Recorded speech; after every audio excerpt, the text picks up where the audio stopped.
So, we're getting ready to the big thing, closing in. And yeah, it's my turn to say something. Why are we here again? Let's see if I can use this one. So, what I was trying to get the message here is that Norway has beautiful nature and a lot of bad roads. And we love our country and love to live on all these fjorder og nes, the places along the side. And the Norwegian people uses all the country, and that's one of the good things about Norway. And we want people to continue to live by the fjord. But then we need to give them access to what is the good thing about the big cities and the big hospitals, and to go traveling in the world. And to reduce the time of travel. That's what we want to do. But we want to do it zero emission and sustainable for our planet for the future, right? So we need to change something here. And I said Norway is quite perfect for electric aviation on a seaplane, because all the fjords you see on that map, I see it as a potential airport. And we don't have to destroy any nature. We don't have to build a big complex. We don't have to make a highway or make a railroad. Those things are great, but to build it makes emissions, and it takes a long time to build, and it's not flexible. So what we want to do with the seaplane is to access all those fjords and water basins for the people who lives there. And in Norway, we are 5.5 million people, but we consume aviation that we were 10 times more people. We are like 55 million consumers of aviation. And that means that we use it as a bus. And I think that we can get that done with zero emission for all those short hops. If you look at the route network of Norway, a lot of them are very short. And that is where we can go first and foremost with zero emission planes.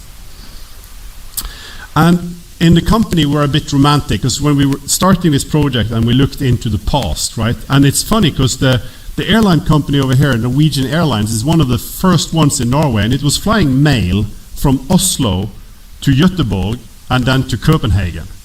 And it's a flying boat, and it's their commercial poster, right? But it's interesting to see that it was a seaplane aviation with flying boat that was the start of aviation in Norway. And the seaplane base in Bergen is the oldest airport in Bergen, actually. It's the first one. So we've started this project and discussed a lot with Thomas what is the problem. Why aren't there anybody doing seaplanes today? And it's really hard to make money in aviation, and it's even harder with the seaplane. Because the seaplane of today, as you see the Cessna up there, that's a seaplane that's really made to be on land with wheels. And the problem is that it has nothing to do in the water at all, really. And you just adjust it and hope for the best. And that's a bad business case, and it's not optimal for sea operations. But it's what you have today. The Dornier Sea Star is a great project, but it's actually quite old because time has passed. So we were thinking about electric aviation, clean sheet design. And then we need to innovate. As Thomas was pointing out, one of his learnings from the P2 is not to try to do everything. We have to do the right things, and that's why we want to do a zero-emission electric engine. Because a combustion engine needs to suck in oxygen, and then you suck in salt water, and that gives you maintenance. And we don't maintenance, and we don't want parts. And then it's the aspect of technology with materials, and that's a very important one, because you need to build a really light plane, and a plane that can be in saltwater conditions. So these are the points that we try to address, and going back in history to the old designs of the mid-war era. We did a lot of testing, and we've tested with a 20% drone, and as Thomas pointed out, we've tested, probably we're on the 9th hull or something, and we've done water testing at SINTEF in their sea tank up in Trondheim. We have a research program that we're a part of, and that's with the Norwegian Research Council, and NTNU, the Norwegian Technical School, is with us, and we have SINTEF, and we have Norwegian Titanium, which we look into the 3D printing of titanium parts. We have the Norwegian Airline, which is into maintenance and to get the plane up and running at all time, and OSM Aviation Flight School Academy. So they're partners in this research project, and what we show today is a bit of the output of that research about can we actually build a pure electric seaplane, and will this be feasible? So we've done a lot of testing, and it's really interesting to learn, because it's hard to make a seaplane, and it's hard to make an electric plane. So I think that we might sometimes be a bit crazy, but we will see. And we've looked into different kind of potential configurations of the cabin. And in the VR model, you will have a possibility to walk inside the plane and have a seat. And it's really cool the first time you do it, because we have huge windows and we don't have a pressurized cabin. So it's a really nice experience to step inside the plane. And I usually say to my team, we have to love the business case and like the product. Because if we're going to do zero emission and save the planet, we need to be sure to actually be ready to say that we need to make money doing it.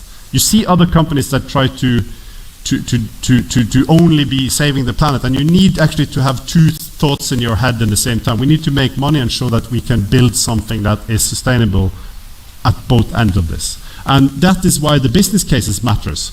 Because we can build a 9-seater and fly back in Stavanger, but we can't build a 13-seater and fly back in Stavanger. The batteries are too heavy. And then we have the pasienttransport, the transport of people that's going to go to the hospitals. That's public contracts that you can get, which is interesting.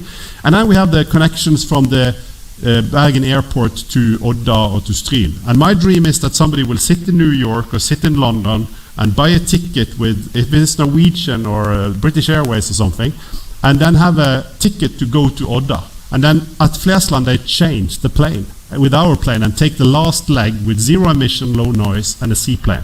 And also the possibility for the people living in the rural west coast of Norway to go very efficient out in the world through the big airports. Because we have an amphibious plane that is built first and foremost to go from sea to sea, but that can take out the wheels and land on a normal airport too. And then we also look into the cargo possibility to have 4 Euro pallets in the plane, huge door, and that's not a very important business case, but I like to have all these possibilities open, because it's a bit easier to certify something without living souls on board when you talk to the certification EASA. And we're going to have the first meeting with them actually Monday. So it's really interesting, and the company is going into a really interesting new era now after the summer. The floating airport system is also something that's important. We don't talk that much about it now, but you need to handle people in a safe and good way on the water side and charge. So we can charge small boats and charge our plane there. And we can also give situational awareness and input to the pilots so they can do safe landings. And that's things we can have on the ground side of the plane instead of having them on the plane. Because to build an electric plane, it's one budget that triumphs everything, and that's the weight budget. Because gravity sucks. I mean, that's the problem. So the batteries are heavy, everything is heavy, so every time I get a good idea and I talk to the team, they're like, no, you can't have it in the plane. But you can have anything you want on the ground. So that's why we are also looking into this to make it safer and efficient to travel. And we are not selling the plane, as I said. So it's interesting to see that we are trying to find a business case within the ring of Bergen here. How can we make money with the plane we're building? And if the answer is we can't, then we won't do the project.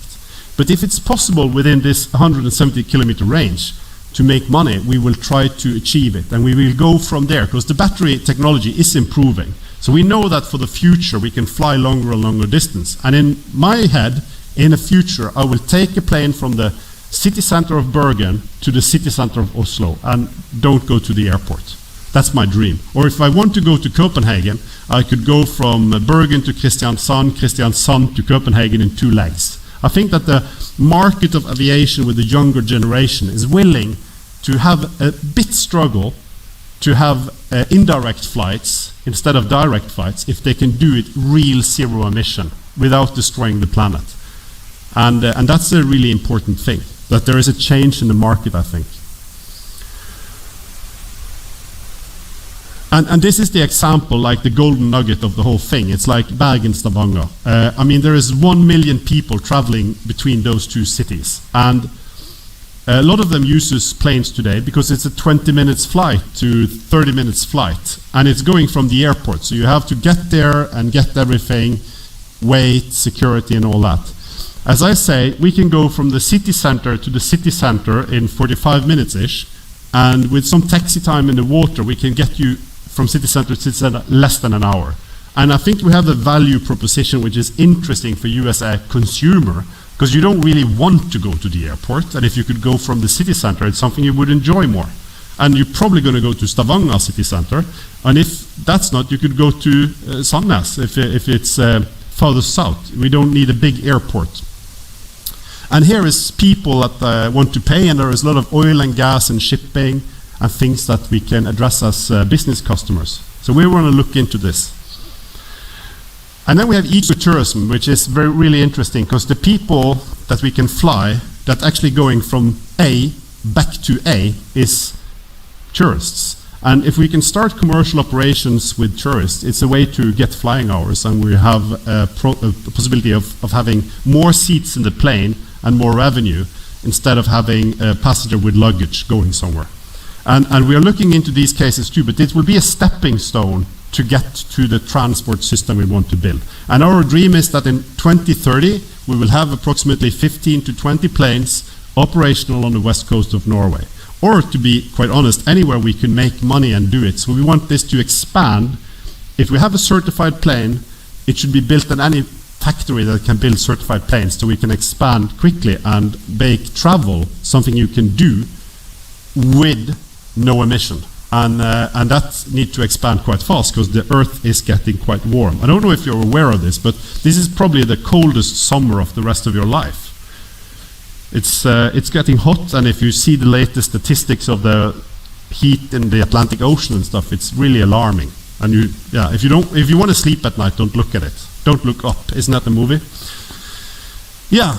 So what is the big plan here is to build a prototype, fly it, and that's what we're going to unveil, the design of the prototype, full scale, 2025. That's a very hard goal, but we hope to achieve it. I hope we don't get delayed, but what I promise investors is that in 2030, we will be certified and we will be flying commercially. That's the goal. But everything we get before that is a bonus. But we will build 3 planes in our plan, because we know that you can't build 1 plane and certify it and fly commercially. That's not how it works. We need to build several planes, even that we have built 2 already. So, then we're getting closer to watching the unveiling. So, we have a movie and some things to happen.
Thank you. We're very proud of it as a team. I mean, it's a great moment for us to unveil the design. And we call the plane NOEMI. That's no emission, short for that. So that's the name of the test vehicle and the program, NOEMI. It's a great name, I think. It's a name. No emission is the goal. And this is the tool to get there and to make people travel. I myself love to travel, and that's why we had the discussion. We need to show that people are traveling. We're not building this as a dead device for something. I want you as the end user to travel and go places, meet people, like we are gathered here today. So that's why we, after now this program ends, we will have the VR thing. So the people that needs to leave first can try the VR thing and go inside the plane in virtual reality at full scale and have a seat and see how it is. And it's an amphibious plane, you see, with the wheels. It's a hull. We have been working a lot on it, and it's a wing that give it really, really short takeoff distance. We can use the kortbanen at the short runway net in Norway. We can use, so we can go from airport to airport if we want, and we hope to transport paying passengers in 2030. And yeah, you like it? Yeah. I think it's a beautiful plane, and I really, really am looking forward to the day I can go on a trip with it. And I will invite you all, everyone now afterwards, to have a test in the VR, and then we will have dinner afterwards in some minutes and a party. So you're all invited there, and we can do some questions with me and Thomas down here.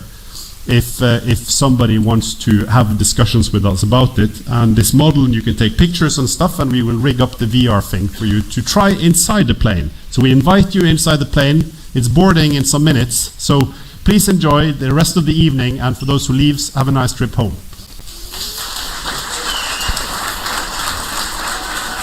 And thank you for the people who have been watching. Bye-bye.